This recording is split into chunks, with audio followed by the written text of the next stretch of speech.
প্রাচীনকালের যুদ্ধে ব্যবহৃত ঢাল তলোয়ার সহ নানান জীবজন্তুর মূর্তির কালেকশন দেখতে দুর্গাপুজোয় ফালাকাটা জটেশ্বরে শিকদার বাড়িতে আসেন দর্শনার্থীরা। বিশেষ করে নতুন প্রজন্মের কাছে এই অ্যান্টিক কালেকশন এক বিস্ময়ের বিষয়। আলিপুরদুয়ার জেলার অন্যতম বনেদি বাড়ির পুজো এই শিকদার বাড়ির পুজো। এবার 95তম পূজার নিয়ম হইল আমাদের ঘড়ি পঞ্জিকা নিয়ম নিষ্ঠা। সময় আমাদের পূজাটা করতে হয়। এটা আমাদের পূর্ববঙ্গে থেকে শুরু হয়েছে। এই যে ঢাল তরালেরও ইতিহাস আছে। এই পূর্বপুরুষদের আগে নিয়ম ছিল, বলির প্রথা ছিল, কিন্তু সেইটা আমার ঠাকুরদাদা, এটা বাপ ঠাকুরদা বন্ধ করে দেয়। আচ্ছা।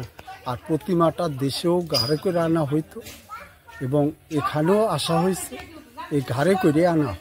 এটা দেশেও আনছে, এখানে আসার পরে থেকে প্রতিমা আমরা একদম কুমোরটুলি থেকে গ্রামবাসীরা ঘাড়ে করে নিয়ে আসি। ওপার বাংলায় পূর্বপুরুষদের দুর্গাপুজোর নিয়ম নিষ্ঠায় এতটুকু ভাটা পড়েনি এপার বাংলাতেও।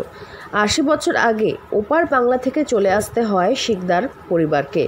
তারপর থেকেই স্থায়ী ঠিকানা আলিপুরদুয়ারের ফালাকাটা ব্লকের জটেশ্বর ২ নম্বর গ্রাম পঞ্চায়েতের নবনগর। বহু পুরনো রীতি মেনেই এখনও দুর্গাপুজো হয় এই শিকদার বাড়ির ঠাকুর দালানে। পুজোর কয়েকটি দিন শিকদার বাড়ির সদস্যদের সঙ্গে মিশে যান প্রতিবেশীরাও। পুজোর আগে সিন্ধুক থেকে বের হয় প্রাচীনকালের অস্ত্র মূর্তিগুলি, যা পুজোর সময় ঠাকুর দালানে রাখা থাকে। পরিবারের সদস্যদের কাছ থেকে জানা গিয়েছে, বাংলাদেশে শিকদার বাড়িতে প্রথম এই পুজো শুরু হয়েছিল। তারপর থেকে প্রাচীন রীতি মেনে আজও রেওয়াজ রয়েছে পুজোর।